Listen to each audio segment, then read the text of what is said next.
Well, hi. So I have no idea where the heat went this week. It suddenly got cold again around where I live, and I'm starting to miss it. The last video I made was a little bit serious, so I wanted to have some fun today.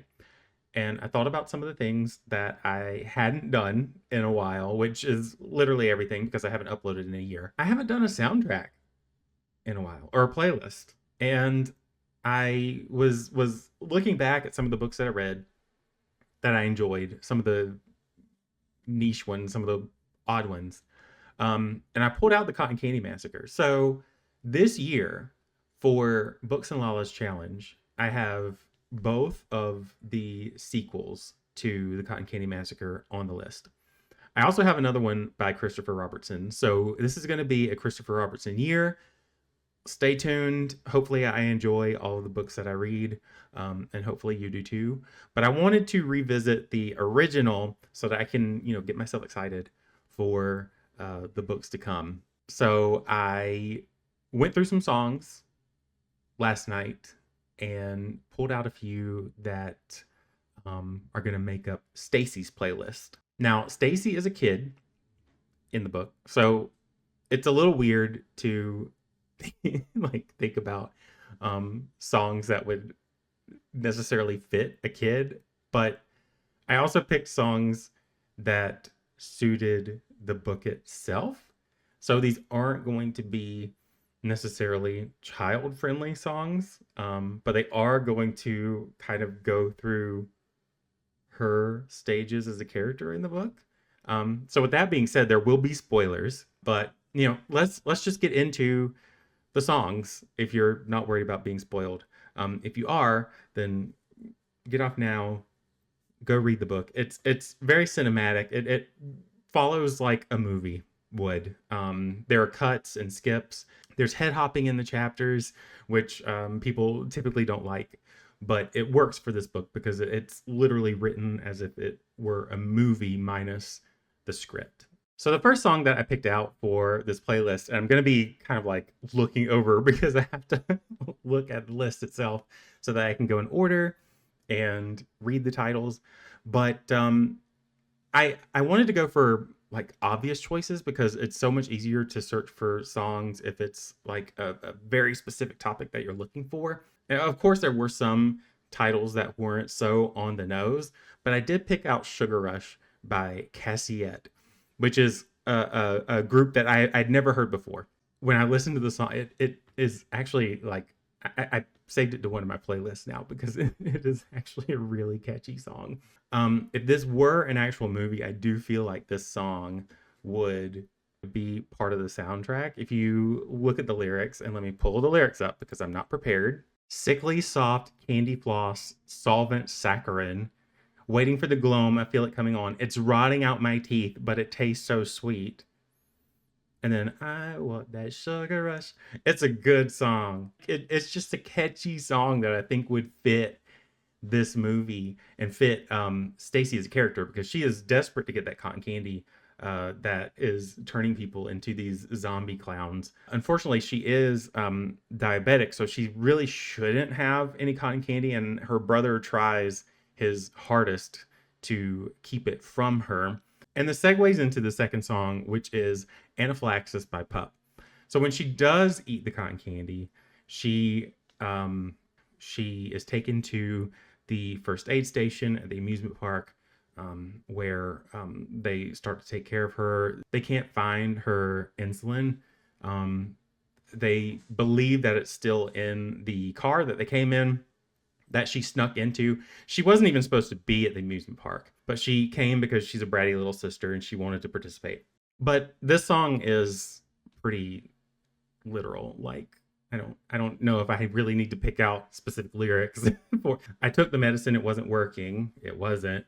Yeah, I needed something less delicate because I can't seem to breathe and I'm totally nervous again. My face started to swell, my heart started to pound, and I started freaking out. Everything slowing down, the blood in my ears was the only sound. Was it the allergies or something else freaking me out? So since I didn't clarify this when I was going over this song, it's important to note that this song is about an allergic reaction, and not a reaction to ingesting too much sugar and being diabetic.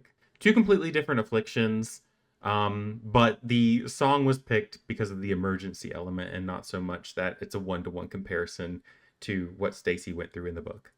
This next song kind of comes with a personal story. When I was in college, my roommate loved the Scissor Sisters. He would listen to them all the time, as well as the Red Hot Chili Peppers.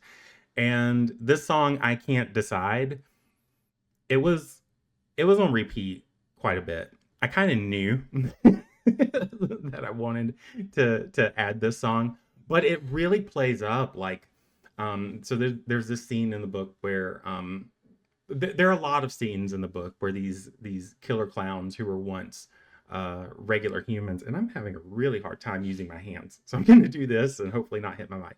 But there were a lot of times in the book where the characters who were not clowns were trying to reach the characters who did kind of become the zombie clowns, like try to pull their humanity back out of them. And Stacey was no different. Her brother was in this book, who was another character that I really liked. I liked the pair of them. I think they were my favorite characters along with Lee. He tried to plead with her to just snap out of it. And there was this scene where she kind of played back and forth a little bit. And if you read the book, then you know which scene I'm talking about, because there's going to be another song that's coming up next that more or less spoils it. The lyrics literally say, "I can't decide if you should live or die." And it's this really upbeat song. Like, listening to the beginning, it's like da, da, da, da, da, da, da, da, and then it's like this nana sort of sound. It's like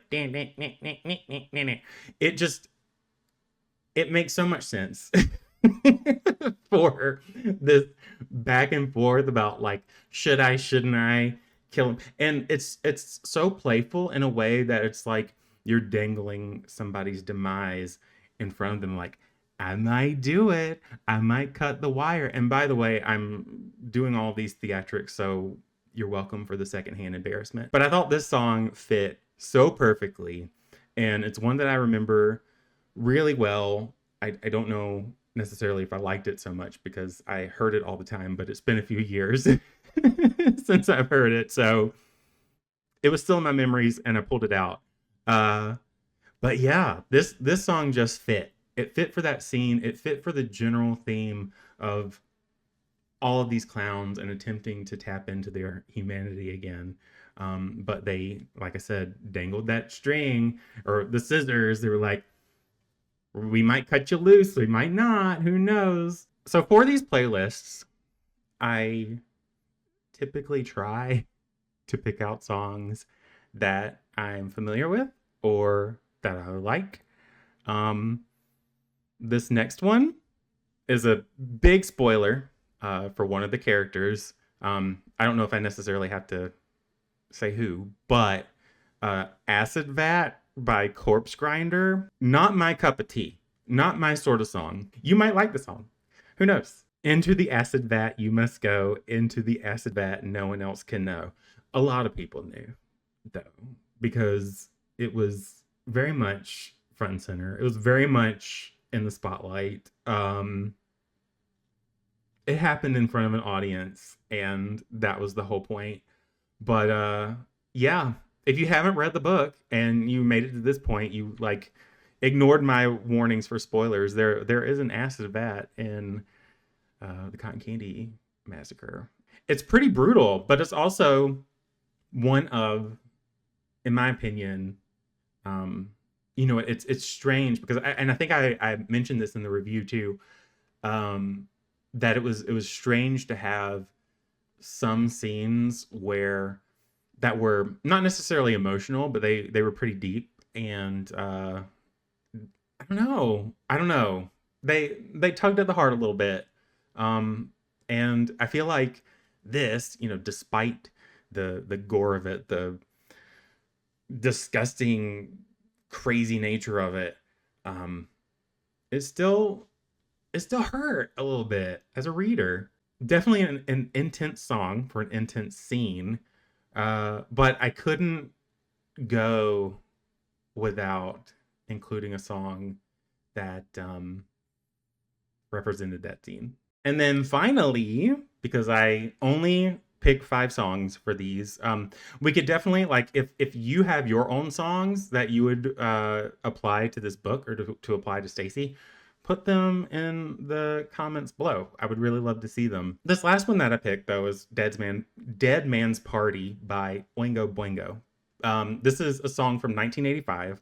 I wanted to pick a song that that was kind of in that decade, because this book felt like an 80s horror movie. I wasn't an 80s kid, but I do love 80s everything. This song, I'm all dressed up with nowhere to go, walking with a dead man over my shoulder. This just seems like the end of the book.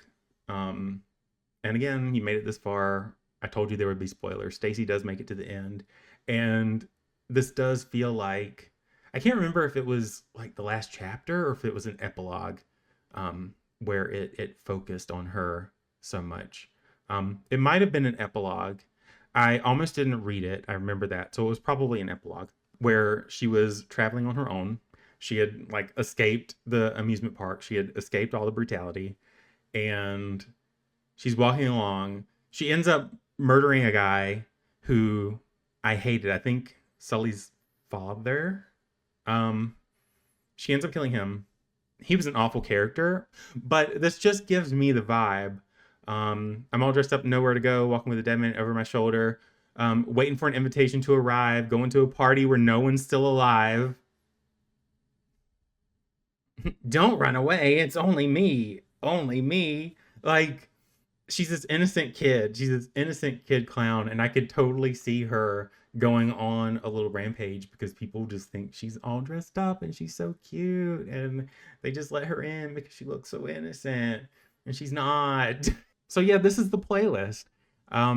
If anybody wants to listen to it, I do have a link to all the songs in the description below. And like I said, if you can think of any songs yourself, do leave them in a comment. I would really like to see them. And if you enjoyed this video for whatever reason, leave a comment as well and subscribe. But otherwise, have a great day and happy reading.